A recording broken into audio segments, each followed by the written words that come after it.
Seja muito bem-vindo ao Em Foco. O Parlamento grego aprovou as medidas do acordo alcançado na segunda-feira entre Alexis Tsipras e os parceiros europeus. 38 deputados do ΣΥΡΙΖΑ votaram contra. Εψήφισαν συνολικά 299 βουλευτές.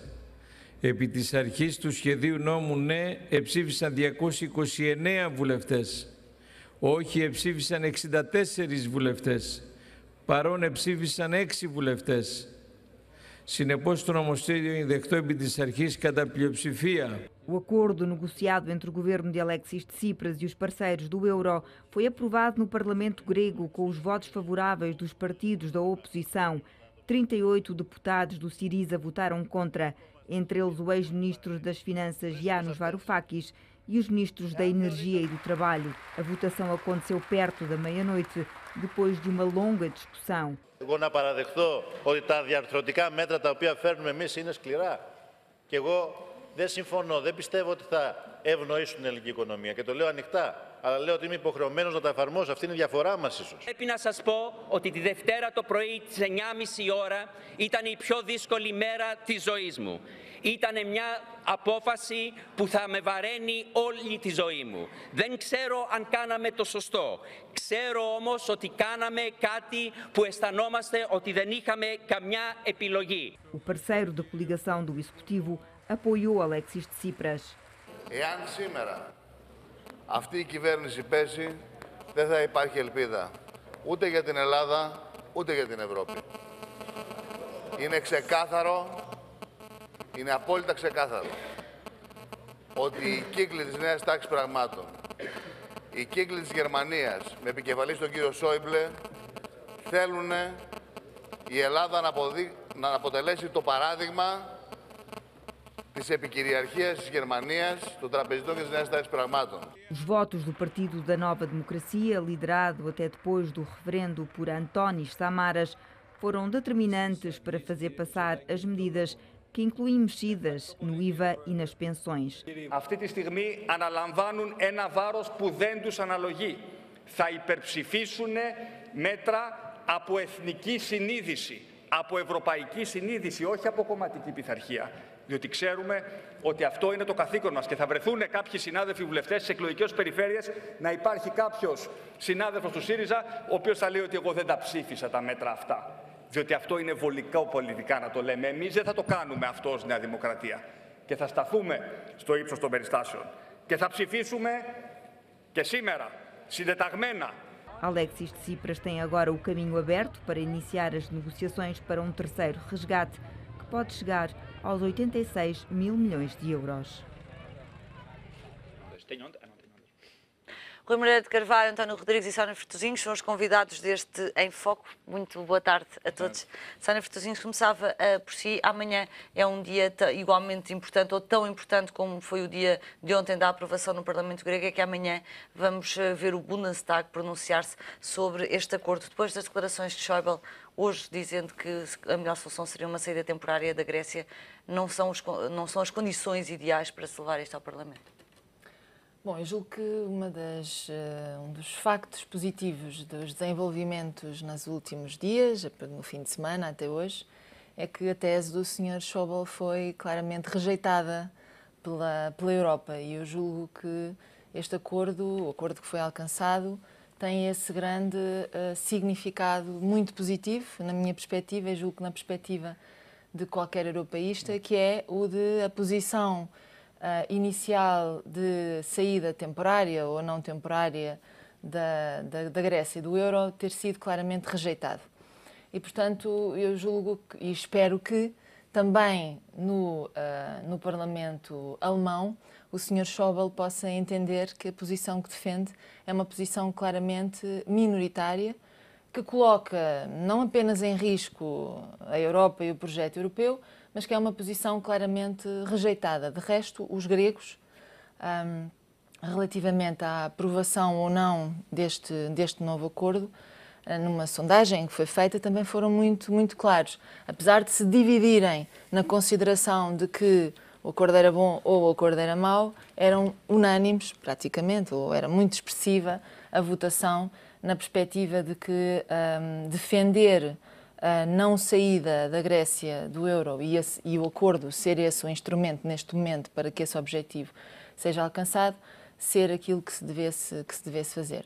Portanto, aquilo que eu lhe posso dizer relativamente à sua pergunta é esperar que, mais uma vez, o Sr. Schäuble fique minoritário, o que em democracia é de saudar, mas que fique minoritário nessa sua posição, que é uma posição, enfim, eu não queria adjetivar muito, mas acho que a resposta que lhe foi dada é a resposta merecida e justa. Henrique Salá, muito boa tarde. O Banco Central Europeu hoje decidiu aumentar os empréstimos de liquidez à Grécia e disse uma frase: estamos a trabalhar no pressuposto que a Grécia está e vai continuar no euro. É um postulado parecido com aquele que faria há 2 anos atrás, quando disse tudo faremos para salvar o euro. 2, se calhar 3 anos atrás. Com a Grécia nunca se sabe. Exato. Boa tarde, em primeiro lugar. O step by step. Eu acho que é assim que se tem que construir a solução para a Grécia. E tem sido assim que tem sido construída. Não obstante tantos terem defendido que não ia haver acordo, que ia haver ruptura, que ia haver saída, que ia haver Brexit, julgo que finalmente o bom senso político tem andado e consolidado esta posição de todos os Estados continuarem dentro do espaço europeu e no espaço da zona euro, e estou convicto, em primeiro lugar, que o Parlamento alemão vai sufragar o acordo nos termos que ele foi celebrado, independentemente de algum radicalismo do ministro Schäuble. A chanceler Merkel foi muito clara logo na segunda-feira de manhã, na sequência do Conselho Europeu e do entendimento entre os chefes de Estado e de Governo, de que era necessário o acordo e que o acordo era importante, e creio bem que não será por aí que vai haver radicalismo, que vai haver inviabilização do acordo. E o passo de hoje é mais um passo positivo nesse sentido, ou seja, a decisão do Banco Central Europeu de aumentar a linha de crédito para os bancos gregos vai permitir que, de alguma forma, a situação do sistema bancário grego, pelo menos em termos de funcionamento, se viabilize, que os bancos voltem a entrar e, acima de tudo, que se estabilize de alguma forma, quer a situação do ponto de vista político, quer a situação do ponto de vista financeiro. E julgo que a questão vital neste momento é que o governo grego, também ele, ultrapasse esta situação em que faça aquilo para o qual foi mandatado, que é governar, que é aquilo que nós não temos sentido. Essa questão do mandato ainda se mantém, ou seja, tivemos um Syriza eleito no pressuposto não mais austeridade, um referendo que deu o resultado que deu os gregos a dizerem não querem mais austeridade. De resto, esse foi o argumento para demissões dentro do governo de Alexis Tsipras e do não ontem de alguns dos deputados. O mandato ainda é válido, desse ponto de vista? O mandato foi conferido pelos eleitores e o governo, num pressuposto, mas também em vários pressupostos. E ontem o Parlamento grego, com a sua legitimidade, independentemente do Syriza ou parte do Syriza ter inviabilizado o acordo votando contra ou abstendo-se, o governo viu sufragar a sua posição e, no fundo, o Parlamento grego passou a mensagem de que quer o acordo, quer estar na Europa. Não é o governo que está em causa, é o país que está em causa. E é o país que nós temos suportado também e que a Europa tem suportado. É todo um povo, todo um sistema, toda uma necessidade de manter a solidariedade no espaço europeu. E julgo que esta é a questão importante e que tem conduzido os interesses de todos. O mandato, eu ainda hoje participei num debate relativamente a essa matéria, que é a natureza dos mandatos que são recebidos. Neste caso, eu julgo que o mandato, o que se pode proclamar, e a Sónia ainda há pouco referia, e bem, as sondagens e o sentimento do povo grego relativamente à pertença na Europa, o mandato neste momento é o governo conduzir os destinos de forma a que a Grécia se mantenha dentro do espaço europeu. O julgamento do governo caberá aos gregos a seu momento, quando eles entenderem. Há uma questão que é, porventura, mais relevante no sentimento da apreciação política de todos estes comportamentos, que é: temos ouvido declarações bombásticas, radicais, de membros do governo que se demitem, que depois não se demitem, de partidos que saem da coligação, que não saem, e, no fundo, só a vice-ministra das Finanças é que se demitiu ou renunciou ao seu mandato. O ministro da Energia recuou, o ministro do Trabalho recuou, o ministro da Defesa recuou. E, portanto, eu julgo que o governo se vai manter. Havia até alguma expectativa de haver remodelação. Exatamente. Isso se chegou a falar em eleições antecipadas, possibilidade de governo de salvação nacional, de vários tipos de soluções. Acho que nada disto vai acontecer. Neste momento, o vital, o importante é recolocar o sistema financeiro, não só por causa dos gregos, mas porque ele afeta o sistema financeiro europeu e, no fundo, deixar o governo começar a tentar fazer com que as coisas entrem na sua normalidade, independentemente das perspectivas políticas ou ideológicas que se tenham sobre o governo e o país. Rui, no meio disto tudo, o Fundo Monetário Internacional veio dizer que é preciso haver um perdão de dívida ou uma moratória a 30 anos e o Banco Central Europeu veio reiterar isso mesmo hoje, dizendo que era preciso atender à dívida da Grécia e haver aqui algum tipo de redução da dívida, sem especificar como. Isto compromete, no fundo, a Europa, agora sim, a dizer se está disposta a ser solidária naquilo que seria um perdão de dívida. A bola está do lado da Europa. Boa tarde. A bola está de todos os lados, mas agora dizes bem, está do lado da Europa. Ou seja, quando o FMI sugere que é necessária uma reestruturação da dívida, tem a ver com os próprios pressupostos de funcionamento do Fundo Monetário Internacional. Ele não pode apoiar economias que não sejam sustentáveis, ou seja, que não seja possível o retorno daquele investimento que é feito nesse país. Que seja feito através de reformas e, do outro lado, a respeito dos credores. Como no caso concreto da Grécia, os únicos credores são o Fundo Monetário Internacional e o Fundo Monetário e a Europa, através do Mecanismo Europeu de Estabilidade, digamos, só tem estes dois a poder ajustar. Como finalmente o FMI também não pode perdoar a dívida, porque é um instrumento multilateral, resta apenas a Europa. Agora, como reestruturar essa dívida? Pode ser, ou tal como sugeriste, que é empurrar para a frente com um tempo de carência. No fundo é a tal moratória. A tal moratória se vista a dívida, mas mantém-se nesta fase a parte nominal, digamos, da dívida e a própria inflação acaba por diluir, a potencial inflação acaba por diluir esse valor facial da moeda. É algo que agora vai ser naturalmente posto em cima da mesa, reparando que qualquer decisão que tome um país membro será tomada posteriormente para todos os países membros que se encontram nas mesmas condições. Aqui vale recordar que há um trabalho que está a ser feito pela Comissão Europeia já há um ano, que é o estudo do serviço da dívida, o impacto do serviço da dívida nas várias economias do espaço europeu. Portanto, este trabalho está a ser feito, tem que ser feito com muita serenidade, porque ele implica, digamos, o moral azar, que é uns países vão beneficiar em prejuízo de outros que vão ser prejudicados, digamos, porque se portaram bem, ou porque têm economias mais saudáveis e portaram-se bem, porque no fundo souberam fazer economias mais saudáveis, agora têm que suportar a dívida que eles tiverem economias menos saudáveis. Sónia, justamente esta questão do timing do FMI com este relatório, isto sai numa altura em que os países, alguns deles obrigados a votarem nos parlamentos estes programas, vão perguntar quanto é que isto nos vai custar. A pergunta é legítima, mas talvez seja o timing pior para a fazer, se o objetivo era chegar aqui a bom porto e haver alguma ideia de solidariedade na Europa. É a segunda vez que o FMI faz isto, já tinha feito isto no fim de semana passado, quando diz que era preciso um perdão de dívida antes de chegar ao tal acordo. Afinal, o FMI quer tornar a dívida da Grécia sustentável ou quer simplesmente não financiar mais a Grécia? Bom, eu julgo que essa questão do FMI deve ser vista em conjunto com outras questões que são levantadas relativamente à execuibilidade deste acordo. Portanto, se eu comecei por identificar aquilo que me parece ser o resultado mais positivo do acordo, no sentido que derrotou as teses que têm no rosto do Sr. Schäuble o rosto mais conhecido, por outro lado também são várias as vozes, e referiu algumas quando introduziu este debate, sobre a necessidade de, em pouco tempo, em algum tempo, irmos mais longe do que aquilo que foi alcançado agora neste acordo. São vários os economistas nacionais e internacionais que põem em causa a execuibilidade deste acordo, mas são também instituições como o FMI ou o próprio Sr. Draghi hoje, o Banco Central Europeu, que vêm colocar questões em cima da mesa que têm, obviamente, que ser ponderadas.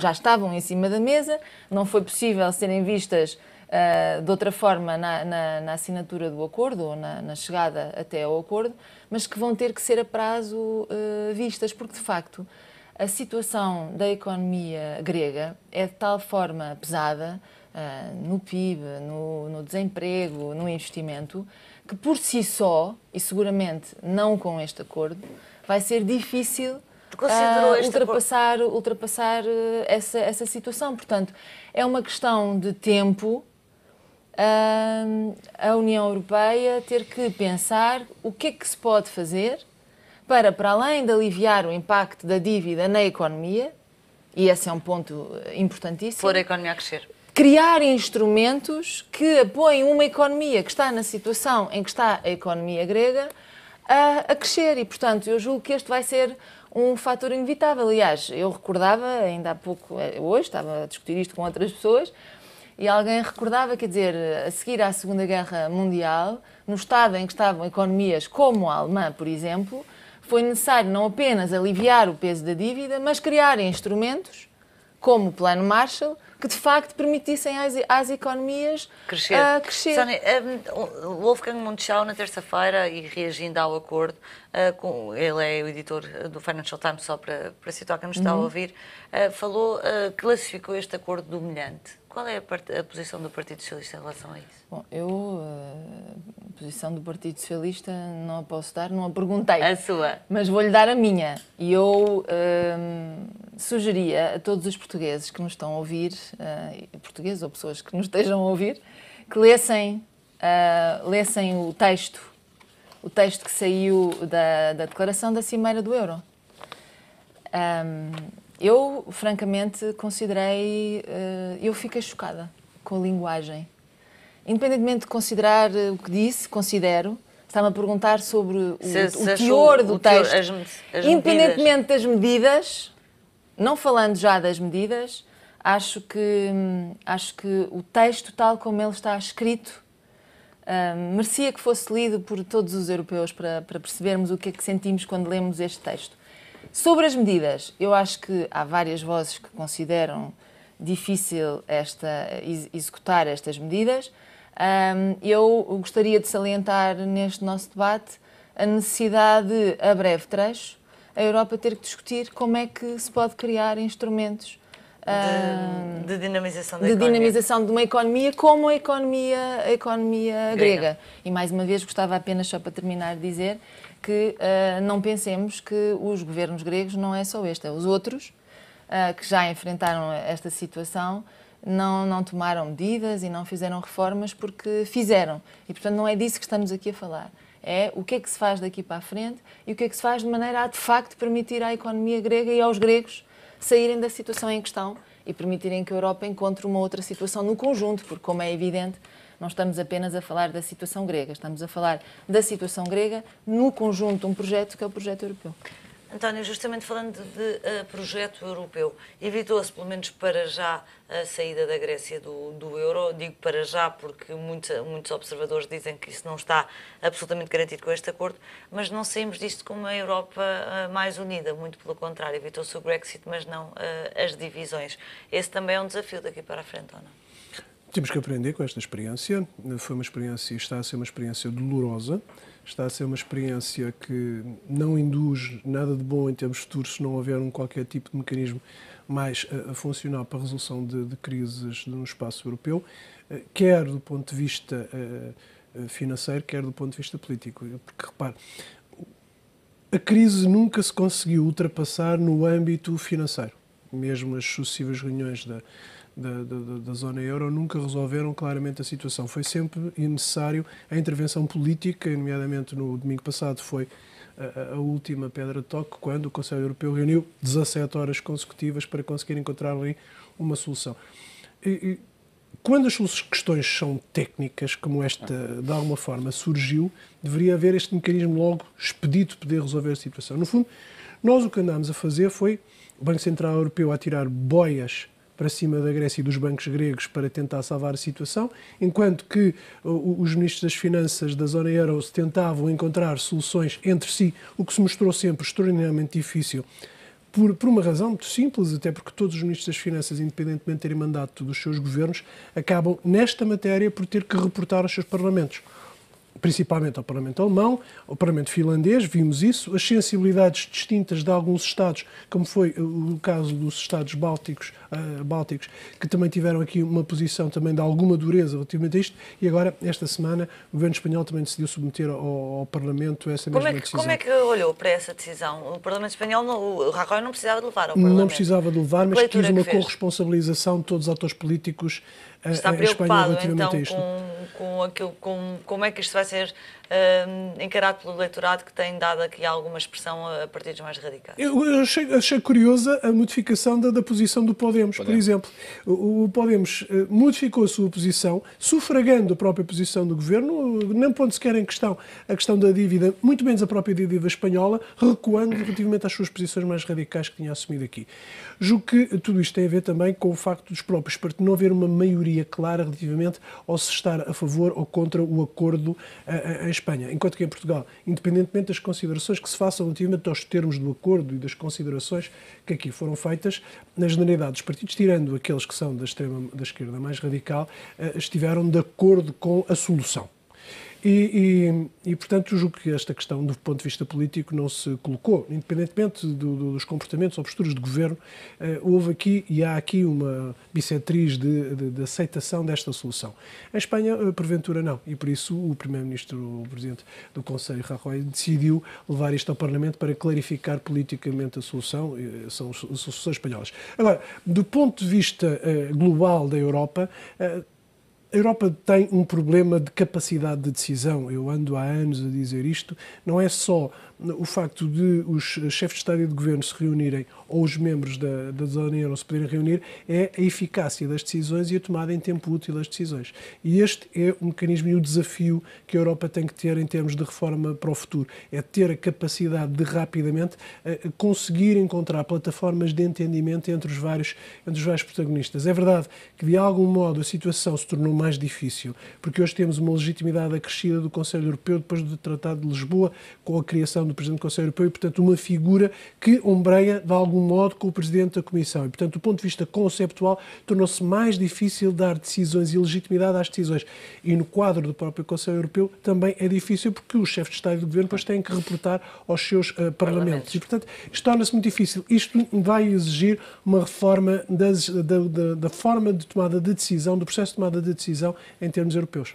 Até porque aquilo que se viu, se pensarmos na forma como foi tomada a decisão nesta reunião de 17 horas do Eurogrupo, foi a França, a Alemanha, presidente do Conselho Europeu, enquanto os outros ministros estavam lá fora, uns no iPad, outros a tomarem café.